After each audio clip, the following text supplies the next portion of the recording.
This is Talking Shat with Shattered Time, and I just wanted to let everyone know that this will be my new podcast for VGC and VGC related topics.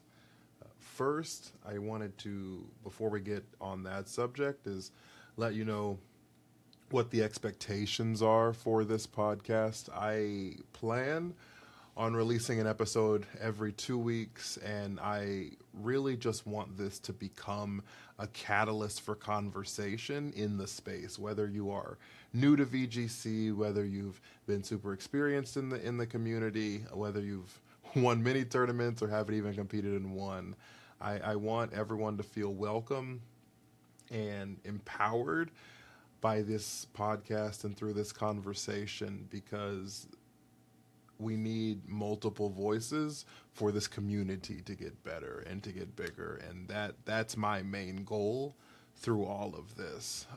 Before we kind of get going, my Pokemon background, I've been playing since forever.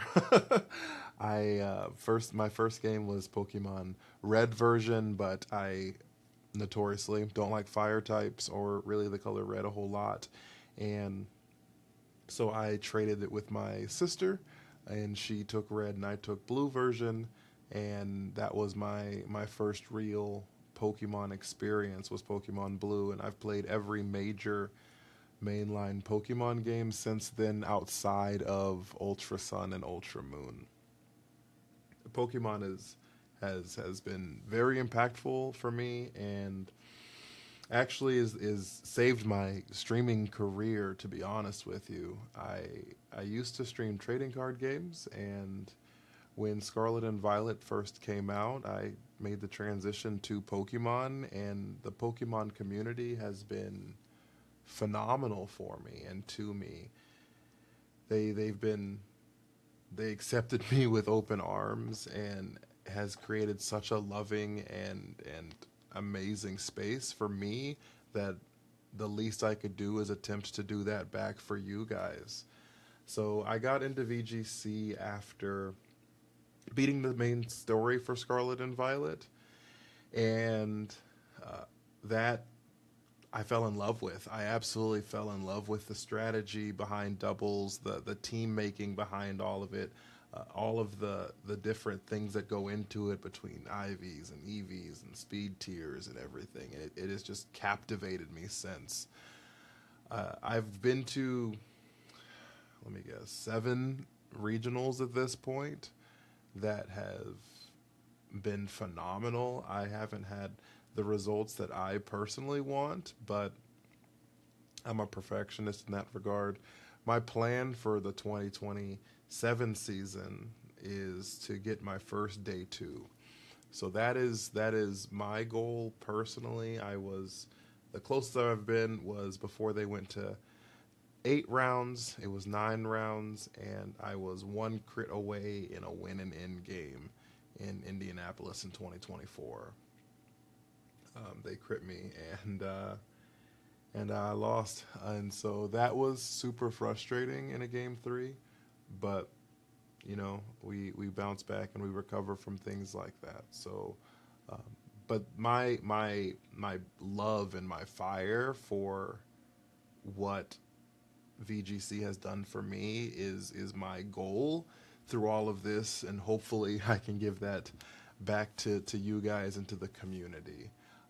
So first things is, I think I just kind of want to talk about the VGC community as a whole and what I think the benefits and the attractors of that are, mainly just because I think that new players, that spark that new players bring to the community, that's what's going to take us the distance. I think that is emboldened through Pokemon Champions that just came out, through the local space. If you haven't gone to your local card shop, you can actually go to the Pokemon website and you can pull up card shops that have tournaments and things like that near you, so that you can find your own little space. But that grassroots of the community, that's the building blocks to something special. So if you have not gone to your locals, I super recommend that. But in addition to that, the regional and international, and I haven't been to Worlds yet, but those tournament, IRL tournament spaces, they're phenomenal. Um, just the energy in all of that is so infectious, and I just want to I hope that other people can experience that for the first time like I did back in 2024. Um, I think that Pokemon Champions, we just finished a tournament, our first tournament in Indianapolis for Pokemon Champions, and that went amazing. And we can kind of talk about how the actual tournament went in a little bit. But I think Pokemon Champions has been phenomenal for the community. I think that the overall purpose of the game was to really do two things. One was to help with accessibility, which helps out with new players, um, so that everyone doesn't feel like they have to play a million Pokemon games and and put in all this work for the barrier of entry for VGC. And the second thing that I think Pokemon Champions' goal was really just to make the game mobile. I think that those two things together are very unique spaces for like an online battling scene, like the esports scene.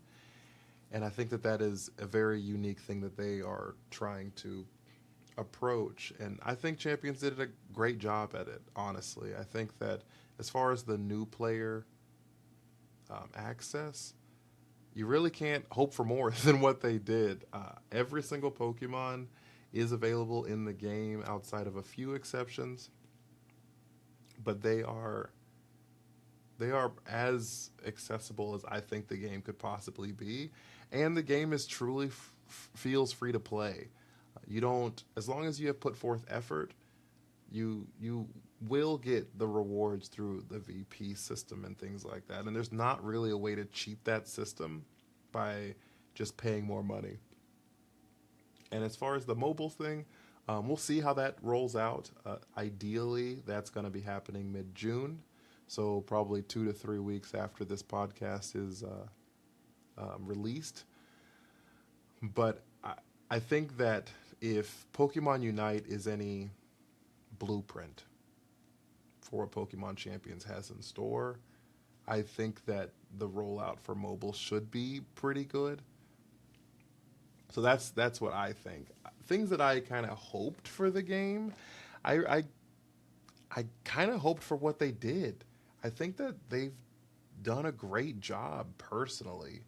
I think that between the free to play experience and just how accessible the game feels to new players, I think that this is about as good of a rollout as Pokemon Champions could have had.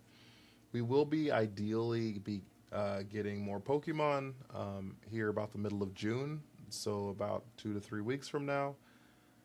But I do agree with the bite-sized approach because it made it very palatable for new players to join the community.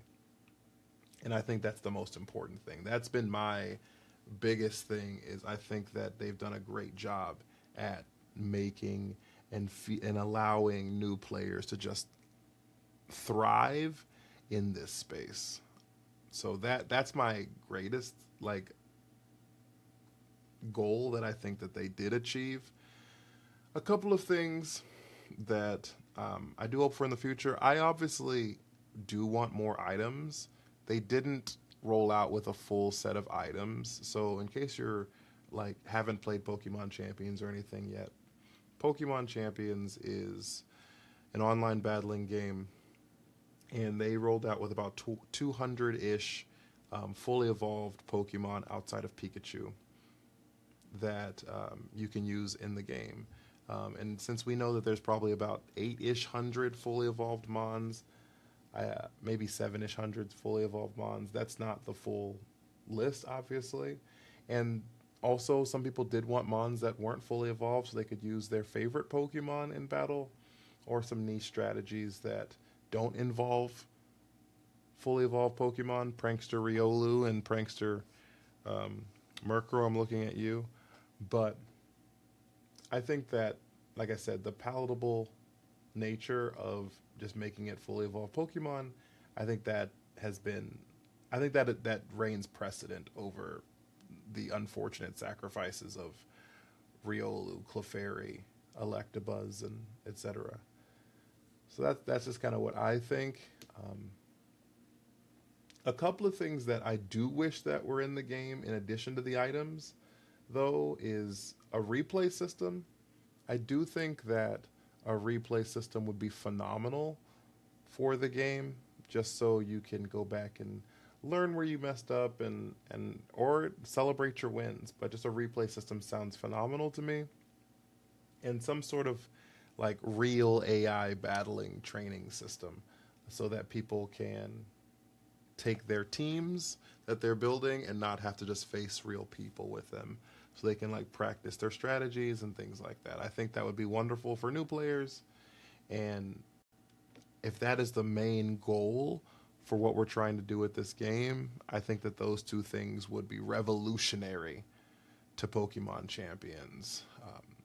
But we did just finish our first IRL regional in Indianapolis, and it had ups and downs. As far as like the ups, the hype was there. It sold out in, I think, 38 seconds probably.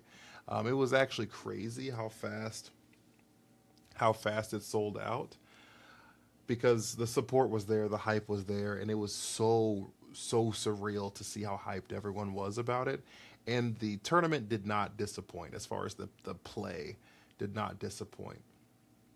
When the day two performances, the variety of different teams, Wolf Glick bringing, as everyone knows, the greatest Pokemon player of all time, but bringing Mega Steelix and a Dragon Dance Tyranitar and making the finals with it is surreal. It was the perfect debut as far as gameplay is concerned for this game, which gives me a lot of hope for what they can bring in the future. As far as like maybe a little bit of cons in it, unfortunately, I heard that there was a massive delay because of an internet issue with the game, and people had to wait 2 to 3 hours right in the middle of the event. That's super unfortunate, because if that's your first event, that can leave a really sour taste in your mouth, and you just may want to never experience anything like this again, which is super unfortunate. So if that is your first experience, ideally Pokemon will get that all solved, and we won't have to worry about that come NAIC in a few weeks. So that was a little concerning, I'm not going to lie to you, and a little disappointing. Unfortunately, I'm not going to lie to you in that regard, but I do think that the pros outweighed the cons, and the top in hype, beginning and end of this tournament, I think made up for maybe some of the hiccups that happened in the middle. I don't know if you agree with that, but I would love to hear if y'all do agree with it.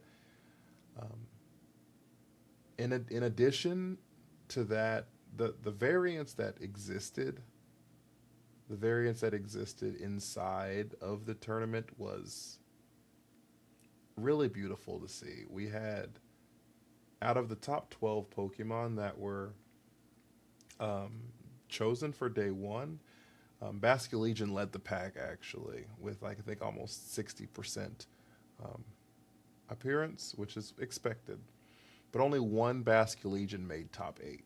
And the reason is because the answers for Basculegion were there, and it gives you promise and hope that you can build teams without having to use Mons like Basculegion, Mons like King Gambit, which were really strong in the meta right now, and still get really great results in competitions. Because there were two King Gambits that made top 8, one Basket Legion that made top 8, and I think there were about 20 to 25 unique Pokemon that showed up in top 8, which is wonderful. I think that that's a wonderful spot for how the meta looks, how it's reflected, and it does give me hope that the game is always ever evolving, which a lot of people had doubts about due to the smaller champion pool and the smaller item pool. So those doubts, I think, should have been extinguished due to just how the tournament and the results of that tournament kind of rolled out for it. So that makes me like super, super hype and super hopeful for the future as far as that's concerned. I think that it's very important to understand where we came from and then where we're headed to.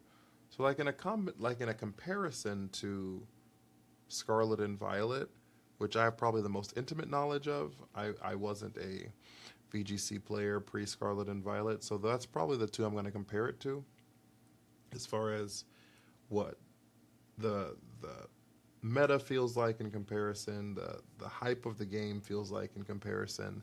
I just think that first off, the hype is unmatched, right? There were, I think there are hundreds of thousands of people playing in Champions that didn't even dream of playing in Scarlet and Violet, and that is exciting. That's amazing. As far as like the growth of the game, you can't ask for anything more than that, and I just pray that they hold on to that love and that spark, because the game is always going to be changing and there's always things to look forward to, even if a regulation hasn't changed yet. That excitement of team building, that excitement of finding your favorite Pokemon to upset the meta is really, really exciting once you get that kind of down. So that's the first thing. As far as like the actual meta is concerned, I think it's similar but different. As far as like, I think the variance is very similar into what metas looked like before, outside of some exceptions. There were very few mirror matches on stream, which was really refreshing. But I did, obviously, there were 60% of Basket Legions. So I don't know if that's more of a propaganda type of situation and people just like following the leader, or if that's maybe a reflection of the fact that Basket Legion is just that strong. I'm unsure because we've only seen one regional tournament, but outside of those things, I think that the meta is reflected with a lot of variance, and you do have a lot of answers and a lot of free will and a lot of choices to make that you can bring on to the battle or into the battle, which is empowering. And that's really the goal in all of this, is just to feel empowered to use the Pokemon that you want to use. As far as like the differences, I think they're pretty similar to me personally. I think obviously it's different with like different Pokemon and it's Megas and not Terras. I preferred Terras, but I think that there's a lot of pros to Megas too, and I think that obviously visually it looks better.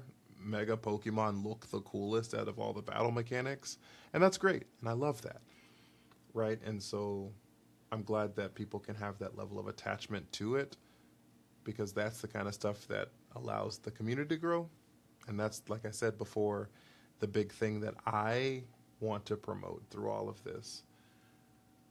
But yeah, changes in, I guess if we're talking about what I would like to hope for in the next regulation, obviously I just want the rest of the Megas here. I don't know if there's any specific non-Mega Pokemon that I'm looking forward to. I think Rillaboom and the other Galar starters will show up, but I'm not sure if there are like specific Pokemon I'm looking forward to. I would love to hear if there's maybe some that y'all would look forward to, because I think that that could spark some ideas with me as far as team building is concerned. But yeah, there's not really any like specific mons I'm looking forward to. There are some megas I'm interested in. I think that Mega Dragalge is interesting. Um, I think that Mega Barbarical is interesting, and I really want to use Mega. Um, I can't even think of the Mega right now. Mega Mawile is what I wanted to say.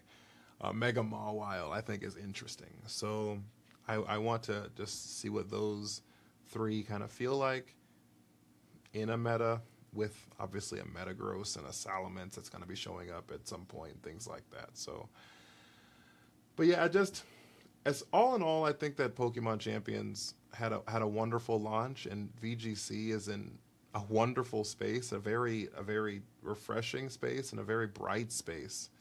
And I hope that conversations like these not only enlighten people on what the goals and trajectory of all of this is, but also, I don't know, excite people to want to be a part of that journey, because we can't do it without you guys. So if you love this kind of stuff, I hope that you download Champions if you haven't. If you can already have, you continue playing Champions. This was the first episode of Talkin Shat, and I hope that you enjoyed your time with me today.